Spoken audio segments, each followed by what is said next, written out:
Salam pemirsa, berjumpa lagi bersama saya dalam pembahasan buku Yesus Nama di Atas Segala Nama. Buku ini ditulis oleh Nyonya Ellen G. White. Buku ini menyuguhkan kepada kita Yesus adalah Alfa dan Omega, pencipta langit dan bumi, pemberi setiap pemberian yang baik dan sempurna, dan pemikul beban besar kita. Kepada orang-orang yang bimbang di antara kita, dia menulis tentang seseorang yang merupakan pusat daya tarik yang agung. Kepada mereka yang hancur oleh karena dosa, dia menawarkan juru selamat yang sempurna, perantara yang agung, perantara yang maha kuasa, dan kapten keselamatan kita. Inilah suatu pengharapan bagi masing-masing kita, bagaimana Yesus mengundang masing-masing kita untuk datang kepadanya, menyerahkan akan setiap beban kehidupan kita, sehingga dia akan meringankan segala kehidupan kita atau jalan-jalan kita. Pada saat ini kembali lagi saya mengundang akan seluruh anggota keluarga dan saudara-saudara semua. Kita dapat berkumpul bersama-sama. Kita akan mempelajari nasihat firman Tuhan pada saat ini, dan biarlah rencana-rencana indah Tuhan itu akan menjadi bagian masing-masing kita. Kita akan masuk ke dalam judulnya, Buah Hati Surga. Ayatnya terdapat dalam Yohanes 15 ayat 9. Seperti Bapa telah mengasihi aku, demikianlah juga aku telah mengasihi kamu. Tinggallah di dalam kasih-Ku itu. Lebih 1000 tahun lamanya bangsa Yahudi telah menantikan kedatangan Juru Selamat. Atas peristiwa ini mereka telah meletakkan harapan-harapan mereka yang paling gemilang dalam nyanyian dan nubuatan, dalam upacara bait suci dan perbaktian di rumah tangga. Mereka telah memuja-muja namanya, namun pada kedatangannya mereka tidak mengenal dia. Buah hati surga itu bagi mereka adalah sebagai tunas dari tanah kering. Adapun ia tidak tampan dan semaraknya pun tidak ada. Dan mereka itu tidak melihat dalam dirinya kecantikan rupa, sehingga mereka harus merindukan dia. Ia datang kepada milik kepunyaannya, tetapi orang-orang kepunyaannya itu tidak menerimanya. Di dalam Yesaya 53 ayat 2 dan Yohanes 1 ayat 11. Ya, jadi ini mengenai kedatangan Yesus pada saat dia berada di dunia ini. Lebih dari 1000 tahun lamanya, ya, bangsa Yahudi ini telah menantikan kedatangan Juru Selamat. Ya, dan atas peristiwa ini mereka telah meletakkan harapan-harapan mereka yang paling gemilang dalam nyanyian mereka, dalam mempelajari nubuatan, dalam upacara di bait suci, dan perbaktian di rumah tangga. Dan mereka ini juga telah memuja-muja namanya. Namun pada kedatangannya mereka tidak mengenal dia. Karena apa? Karena pada saat ya dia datang ke dunia ini, dikatakan bahwa sebagai tunas dari tanah kering. Ya, adapun ia tidak tampan dan semaraknya pun tidak ada. Dan orang-orang itu tidak mengenal dalam dirinya kecantikan rupa, sehingga mereka harus merindukan dia. Ya, dan di sini ia datang kepada milik kepunyaannya, tetapi orang-orang kepunyaan ini tidak menerima dia. Ya, jadi orang-orang Yahudi atau bangsa Yahudi pada zaman dahulu, mereka melihat rupa ya dari luar. Mereka melihat ya bagaimana rupa seorang juru selamat itu. Mereka tidak melihat ya hati, atau mereka tidak melihat dari tingkah laku itu, tetapi mereka hanya melihat dari luar saja. Ya, sehingga mereka tidak ya percaya dengan sang juru selamat itu atau Yesus itu. Yesus itu sebenarnya buah hati surga, tetapi mereka memandang Yesus itu sebagai tunas dari tanah yang kering. Ya, mereka tidak mau menerima. Ya, oleh karena mereka hanya melihat rupa. Ya, dikatakan mereka itu tidak melihat dalam dirinya kecantikan rupa, sehingga mereka harus merindukan dia. Ya, jadi orang-orang ini tidak mau menerima ya akan kedatangan sang juru selamat ini. Mereka menolak ya oleh karena mereka dibutakan oleh berbagai hal-hal duniawi. Namun demikian Tuhan telah memilih Israel. Ia telah memanggil mereka untuk memelihara di antara manusia pengetahuan tentang hukumnya dan tentang lambang-lambang dan nubuatan-nubuatan yang menunjuk kepada juru selamat. Ia menghendaki agar mereka menjadi mata air keselamatan bagi dunia, sebagaimana Abraham di negeri pengembaraannya, dan sebagaimana Yusuf di Mesir dan Daniel di istana Babel. Demikian juga seharusnya orang Ibrani di antara segala bangsa. Mereka harus menyatakan Tuhan kepada umat manusia.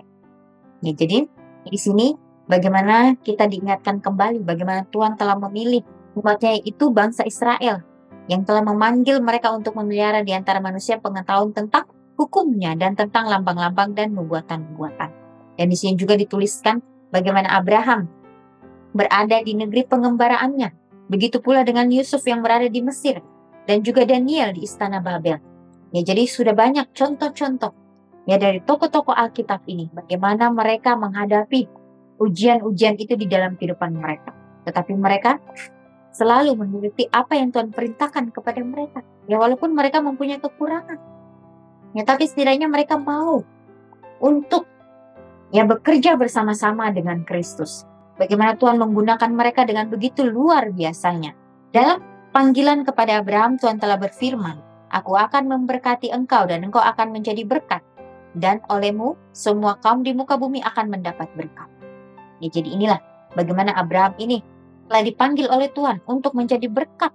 "Aku akan memberkati engkau dan engkau akan menjadi berkat. Dan olehmu semua kaum di muka bumi ini akan mendapat berkat." Di dalam Kejadian 12 ayat 2 dan 3. Ajaran yang sama telah diulang-ulangi dengan perantaraan nabi-nabi. Sekalipun sesudah Israel dilemahkan oleh peperangan dan perhambaan, masih juga janji itu milik mereka. Maka sisa-sisa Yakub akan ada di tengah-tengah banyak bangsa, seperti embun daripada Tuhan, seperti deras hujan ke atas tumbuh-tumbuhan yang tidak menanti-nantikan orang dan tidak mengharap-harapkan anak manusia. Mika 5 ayat 6. Mengenai bait suci yang di Yerusalem, Tuhan menegaskan dengan perantaraan Yesaya, "Rumahku akan disebut rumah doa bagi segala bangsa." Di dalam Yesaya 56 ayat 7. Ya, jadi kembali lagi dalam panggilan kepada Abraham, Tuhan telah berfirman, "Aku akan memberikan engkau dan engkau akan menjadi berkat." Ya, bagi setiap orang-orang yang ada di sekitarnya.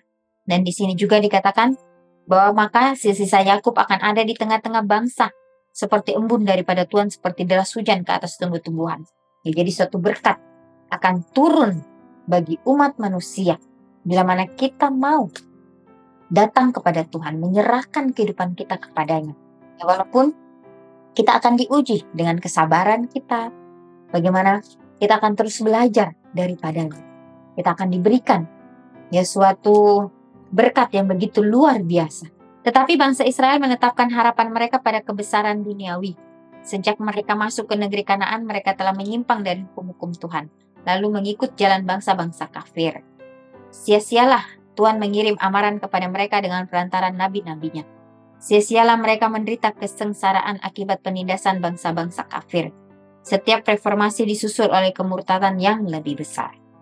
Sekiranya Israel sudah setia kepada Tuhan, niscaya ia sudah akan dapat melaksanakan maksudnya oleh kehormatan dan kemuliaan mereka. Ditulis dalam Alfa dan Omega Jilid 5 halaman 23 dan 24.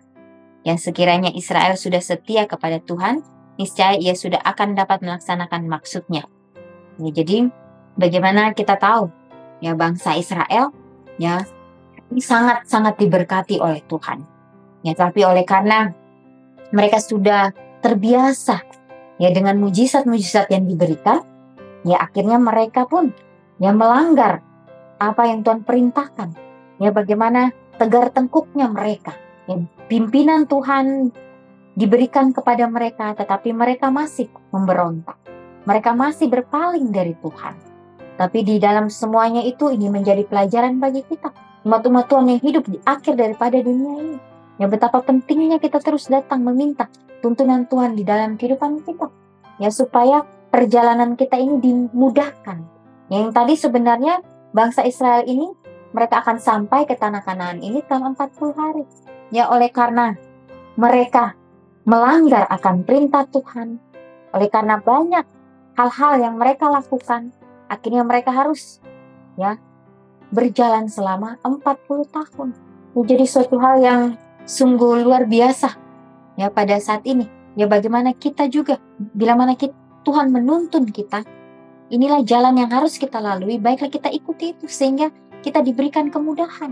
Jangan sampai oleh karena keegoisan kita, maka semuanya akan berjalan tidak sesuai dengan apa yang Tuhan perintahkan. Maka itu akan lama. Sebenarnya prosesnya itu cepat kalau kita mau menurut, kalau kita mau mendengarkan apa yang Tuhan perintahkan. Tetapi bangsa Israel menetapkan harapan mereka pada kebesaran duniawi. Sejak mereka masuk ke negeri Kanaan, mereka telah menyimpang dari hukum-hukum Tuhan, lalu mengikut jalan bangsa-bangsa kafir. Sekiranya Israel sudah setia kepada Tuhan, niscaya ia sudah dapat melaksanakan maksudnya oleh kehormatan dan kemuliaan mereka. Tetapi oleh karena mereka tidak mau, mereka ingin jalan mereka sendiri, akhirnya semuanya berantakan. Akhirnya semuanya tidak dilalui dengan baik. Jadi sudah banyak tadi yang dikatakan mengenai Abraham, dan juga di sini ada mengenai Yakub, bagaimana kita kembali diberikan amaran ya, supaya kita benar-benar menjadi umat-umat Tuhan yang setia di akhir nanti. Ya, pelajaran-pelajaran dari tokoh-tokoh Alkitab ini kembali mengingatkan kita supaya kita boleh mengoreksi akan kehidupan kita. Ya, walaupun kita sudah salah mengambil langkah, baiklah kita kembali meminta ampun supaya Tuhan dapat kembali menuntun kita ke jalan kebenarannya itu. Ya, dan di sini juga ya, bagaimana Yesus pada saat dia berada di dunia, ya bagaimana dia ditolak oleh orang-orang yang mempelajari akan firman Tuhan itu siang dan malam. Mereka tidak mengerti atau mereka tidak memahami dengan sungguh-sungguh pelajaran yang mereka pelajari. Ya, karena mereka mempunyai hati yang setengah-setengah. Kalau mempunyai hati yang setengah-setengah, ya itulah bagaimana mereka akan dituntun ke jalan kegelapan itu. Dan mereka mengikuti apa yang mereka kehendaki sendiri. Nah, sebab itu baiklah kita mau meminta akan tuntunan Tuhan di dalam kehidupan kita. Ya, supaya kita dapat mendengarkan akan setiap bisikan-bisikan kuasa Roh Kudus itu di dalam kehidupan kita. Sehingga kehidupan kita ini boleh berjalan sesuai dengan kehendak-Nya. Ya, dan di sini juga dikatakan dalam panggilan kepada Abraham, Tuhan telah berfirman, "Aku akan memberkati engkau dan kau akan menjadi berkat." Ya, begitu pula dengan kita saat ini. Kita pun dapat ya menjadi berkat dimanapun kita berada kalau kita mau ya mengikuti akan setiap perintah-perintah Tuhan di dalam kehidupan kita. Sekalipun sesudah Israel dilemahkan oleh peperangan dan perhambaan, masih juga janji itu milik mereka. Maka sisa-sisa Yakub akan ada di tengah-tengah banyak bangsa, seperti embun daripada Tuhan, seperti deras hujan ke atas tumbuh-tumbuhan, yang tidak menanti-nantikan orang dan tidak mengharap-harapkan anak manusia. Ya, jadi ada ya suatu harapan bagi kita bahwa di akhir dunia ini ya akan ada ya orang-orang yang betul-betul mempertahankan akan kebenaran firman Tuhan yang mau dipakai untuk menyelesaikan akan misi Tuhan di atas dunia ini. Ya, sebagaimana murid-murid pada zaman dahulu yang mereka menerima akan kuasa Roh Kudus itu di dalam kehidupan mereka, sehingga mereka dipakai dengan begitu luar biasanya. Walaupun mereka dianiaya, mereka disiksa, tapi mereka tetap mempertahankan akan kebenaran firman Tuhan. Ya, sehingga di dalam apapun yang mereka hadapi, ya walaupun penganiayaan sekalipun, mereka tetap merasakan damai. Mereka tetap merasakan sukacita itu di dalam kehidupan mereka. Renungkan lebih dalam. Jika saya adalah warga negara Israel rohani, bagaimanakah saya dapat berhasil terlepas dari kegagalan Israel kuno? Bagaimana saya bisa mengungkapkan Tuhan kepada mereka yang saya temui hari ini? Ya, jadi pelajaran mengenai bangsa Israel ini kembali mengingatkan kita ya supaya kita boleh tetap mempertahankan akan iman kita. Jangan pernah kita goyah. Biarlah kita tetap di dalam prinsip-prinsip kebenaran Kristus. Ya, walaupun akan ada badai itu menimpa kita, tapi kita tahu bahwa Tuhan akan ada untuk kita. Dia akan selalu ada di samping kanan kita untuk memberikan kita kekuatan. Ya, jangan pernah kita ragu, jangan pernah kita khawatir. Biarlah kita mengambil keputusan yang bulat untuk datang melayani Tuhan dengan sepenuh hati kita. Yang tadi di sini juga dikatakan bahwa bagaimanakah saya bisa mengungkapkan Tuhan kepada mereka yang saya temui hari ini. Ya, mungkin bukan dengan kata-kata kita, tapi dengan setiap tingkah laku kita. Kita dapat menjadi terang bagi orang-orang di sekitar kita. Ya, baiklah kita selalu meminta akan tuntunan Tuhan di dalam kehidupan kita, sehingga kehidupan kita ini boleh menjadi berkat. Inilah nasihat firman Tuhan. Biarlah ini dapat membawa kita untuk hari demi hari lebih dekat lagi kepada Kristus. Mau belajar dari hal-hal yang terkecil sekalipun, baiklah kita dapat bertanggung jawab. Sehingga Dia akan memberikan kita ya berkat itu, dan kita pun dapat menyalurkan berkat itu kepada orang-orang di sekitar kita. Kita akan berjumpa lagi di kesempatan yang berikutnya, dan Tuhan memberkati.